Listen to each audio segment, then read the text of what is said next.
కాలి గోళ్లు మాంసంలోకి ఎలా పెరుగుతాయో తెలుసుకోవాలనే ఆసక్తి నాకు ఎప్పుడూ ఉంటుంది. మీకు ఈ సమస్య ఉంటే మీరు ఈ వీడియోను జాగ్రత్తగా చూడాలి. మొదటగా, గోళ్లు మాంసంలోకి గుచ్చుకోకుండా నిరోధించడానికి చాలామంది గోళ్ల రూపురేఖల వెంట కత్తిరించడం అలవాటు చేసుకున్నారు. కానీ ఇది ఫలితాన్ని మరింత దిగజార్చుతుంది. ఎందుకంటే కాలి గోళ్ల కాఠిన్యం సాధారణంగా ఎక్కువగా ఉంటుంది.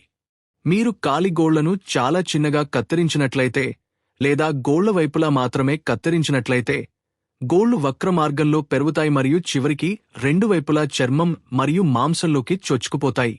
దీనిని మనం తరచుగా గోరు కింద అని పిలుస్తాము.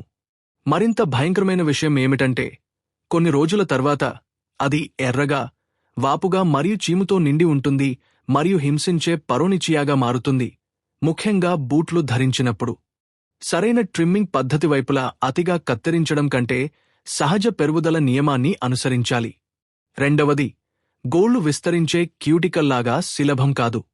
మన గోర్లు రోజుకు 0.1 మిమీ చొప్పున పెరుగుతాయి. దీని ప్రధాన విధి మృదువైన గోరు మంచాన్ని రక్షించడం మరియు చక్కటి కదలికలను పూర్తి చేయడంలో మాకు సహాయపడటం.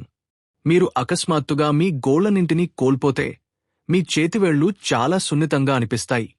ఎందుకంటే గోళ్ల కింద చర్మం సన్నగా మరియు పెడుసుగా ఉంటుంది మరియు ఈ ప్రాంతంలో నొప్పి గ్రాహకాలు మరియు నరాల చివరలు పుష్కలంగా ఉంటాయి.